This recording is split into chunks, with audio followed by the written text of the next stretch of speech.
Today we will be speaking about a very interesting topic, and that is the husband-wife relation. I think a lot of people have a lot to learn, because what happens is life is full of learning. If we don't learn, we will not be able to lead a life that is fruitful.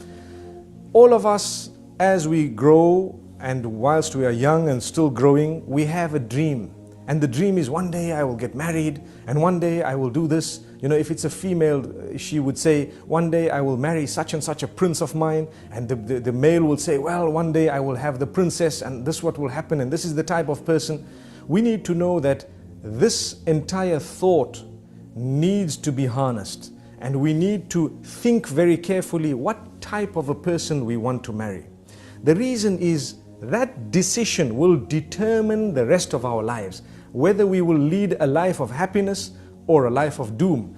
The decisions of marriage are by far the most important decisions that one could make within one's social circle and even for the rest of life. So it is important for us to know what the Prophet Muhammad, may peace be upon him, teaches us regarding making this choice. Firstly, he says that a woman can be married for some reasons. Some of these reasons are لِمَالِهَا وَلِجَمَالِهَا وَلِحَسَبِهَا وَلِدِينِهَا. She can either be married for her wealth. Some people look at wealth, wow, wealthy family, let me get married. And sometimes they look at the status in society, wow, you know, good lineage, or should I say high status in society, prestigious people, let me get married. Sometimes they look at the looks. This person is very good looking, very pretty girl, you know, very handsome man, let me get married. And there is something that people look at, which is religion, character and conduct. So the Prophet says, فَظْفَرْ بِذَاتِ الدِّينِ تَرِبَتْ يَدَاكَ. Become successful by selecting the one who has religion, character and conduct. And this is why the Prophet, may peace be upon him, says, إِذَا جَاءَكُمْ مَنْ تَرْضَوْنَ دِينَهُ وَخُلُقَهُ فَزَوِّجُوهُ إِلَّا تَفْعَلُوهُ تَكُنْ فِتْنَةٌ فِي الْأَرْضِ وَفَسَادٌ عَرِيضٌ. When someone comes to you with a proposal and you are happy with their level of character and conduct as well as religion, then do not disagree or deny them. Let them get married to your daughter. If you don't allow them, there may be lots of fitna and fasad. What is fitna and fasad on earth? Fitna meaning corruption, problems, disruptions, difficulties, calamities, so many things can happen. So this is the teaching of Muhammad, may peace be upon him. We need not reject proposals without a reason. Some people will reject it solely because they've had a problem with someone, solely because they had one raw deal where they were wrong sometimes, and their daughter has to suffer, the son has to suffer. They lose out on good proposals. As we all know today, to get a good person to marry is like hunting for a needle in a haystack. Perhaps not as difficult as that, but for a lot of people it may be just that. And it is very, very risky, because sometimes we've picked up part of the hay and we think it's a needle. And in the same way, we think we have a good man or a good wife, and it only turns out later on that they're not as good as we thought they were. So it's important for us, once we've made the decision, each one of us should be, the main aim in our lives should be to please our Maker, to please our Creator. We need to be constantly conscious of that. If that is the case, we will be able to lead a happy life. If my main aim is to please my Creator, my religion teaches me to be the best person, to be the best husband, to be the best wife, to be good in character, good in conduct, to get up early in the morning, to read late at night, to make sure that I've prayed, to make sure that I have fulfilled my duties unto Him, as well as my duties unto the rest of my family members. All that is part and parcel of my religion and fulfilling what the Almighty has instructed me to fulfill. And for this reason, when you look at someone who has character, conduct, they speak well, they know how to come across, when they want to say something, they choose the best way of coming across, you will lead a much happier life than marrying someone who's very abrupt, no character, no conduct, no religion, and so on. We've had cases where you have people who pick up their wives in nightclubs. It is said that is exactly where they leave them. We ask Allah to protect us. What that means is, they picked someone up in the nightclub because of how good their legs looked, or for example, how nice their face was, or how beautiful the hair was. The day they find someone with better legs, na'udhu billah, or better hair, or better looks, they will drop this one and go for the next. So that was not the proper way of looking for a wife. Whereas we needed to be introduced to someone with utmost dignity and respect. Why is it that Islam teaches us the introduction? So that we can protect the female from being blackmailed, from the gullibility that she might be falling into, and from being abused and used. You find a person behind the backs of their parents, they develop a link with someone and they continue. This person is blinded by love. We all know even the English saying, love is blind. The English have said it. Love is blind. Islam says the same thing. The hadith, the Prophet ﷺ says, love can not only blind you, but it can make you deaf and dumb at the same time. Which means you will not understand anything because it's love. So they will come to you with their gifts, with their beautiful words. They only show you what they want to show you. And in the process, what happens? We tend to think this is them. We have not yet lived with them. We don't even know their family. We don't know what their family thinks of them. We don't know what the friends think of them. And this is why the introduction was wrong, in the sense that we haven't yet understood the whole person and we're so much in love with them, we cannot wait to get married. So we think, let's get married. We put pressure on our parents and everything, say it were to happen, and we ended up marrying. The second day, if not the first, we're already complaining, this is not the same person I married. This is not the same person. Look at him. He's vulgar. No, he is the same person, but he didn't show you what he didn't want you to see prior to getting married, because he needed you in his picture. Now that you are in his picture, it's over. You are doomed. May Allah protect us. Nobody is doomed. We always have another chance, but let's not repeat the mistakes and let's not continue in that way. For this reason, we are taught the introduction should happen with respect.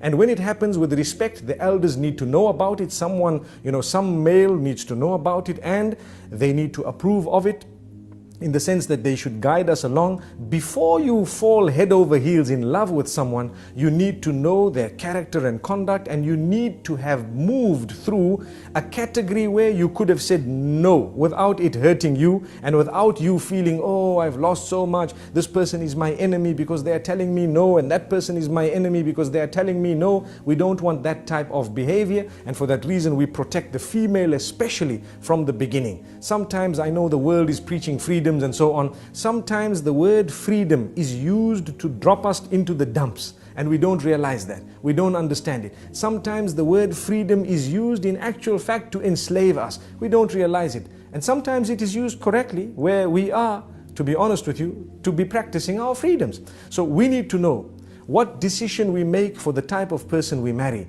Once you marry the right person, ask yourself, in fact prior to marriage, is this person fit to be the mother of my children?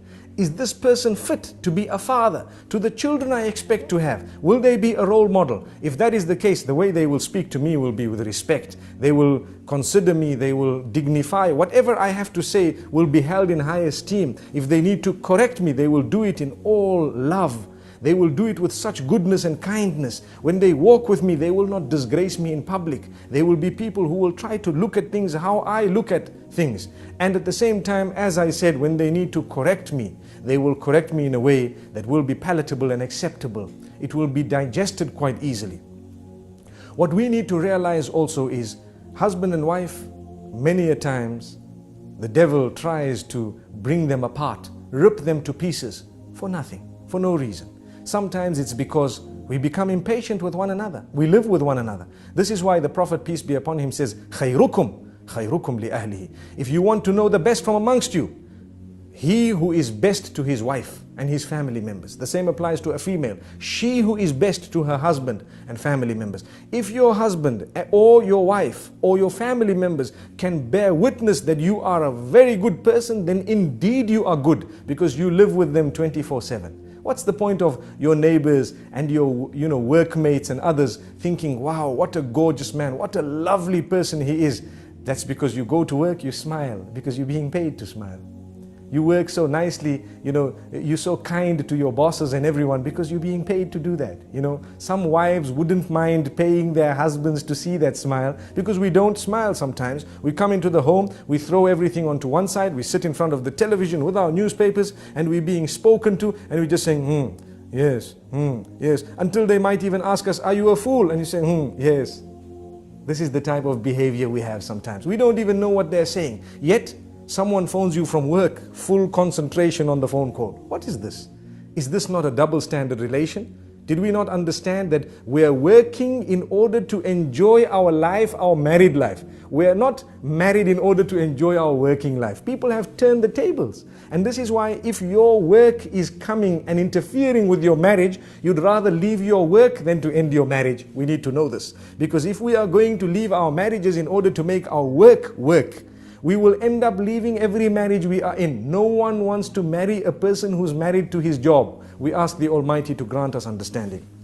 The point I'm raising is, some people prioritize wrongly, and they end up giving priority to that which is not supposed to be right at the top, over and above the things which are supposed to be right at the top. And for this reason, children are neglected, wives are neglected, sometimes husbands are neglected. The way we speak to them is far worse than the way we speak to others. Sometimes, as I said, at work, we can speak so calm, so kind to everyone, but come home, and suddenly we have such a face. Everybody's helter-skelter. Everybody's running around. No one wants to sit with us. We don't sit with anyone. When we're on the table, we have, a frown, and we look at everyone as the most harsh of people. And yet at work, even the girl who brought the tea to us, thank you very much. Oh, it was so sweet of you. Couldn't you say that to your own wife? Thank you very much. It was so sweet of you. Sometimes we have these examples can go on and on, but the point being raised is we need to make an effort to try and build the relation. Relations are built. They don't just happen. They are built, and it's like a little plant. You have the seed. The more you water it, the better it will grow. Sometimes you add a little bit of fertilizer and you find it will grow better. The fruit from it will become or will be of a far more superior quality. So you need to know, in the same way you're ready to put fertilizer there, sometimes a little rose can do a lot of positive, within the home. And yet we haven't ever done that. There are people sometimes who will buy chocolates and gifts for others who are not even related to them. And yet for their own family members, they've never even bought a single rose, nor have they bought a little gift, nor have they had a surprise for them. Why? This is when you have the relation breaking, especially today, in the age of television, in the age of the internet, where people are watching others live, sometimes even on the box, and they see how, happy others might be. They tend wrongly to compare. It is wrong to compare. It is in fact almost detrimental to compare your marriage to those who might appear to you to be happier than you. But people are doing it. And when they do this, at least we need to know, let us try our best to develop such a solid relation that they can discuss things with us openly, in a respectful manner. Look, this is where you're making a mistake. This is where I think you need correction. And don't feel bad about it.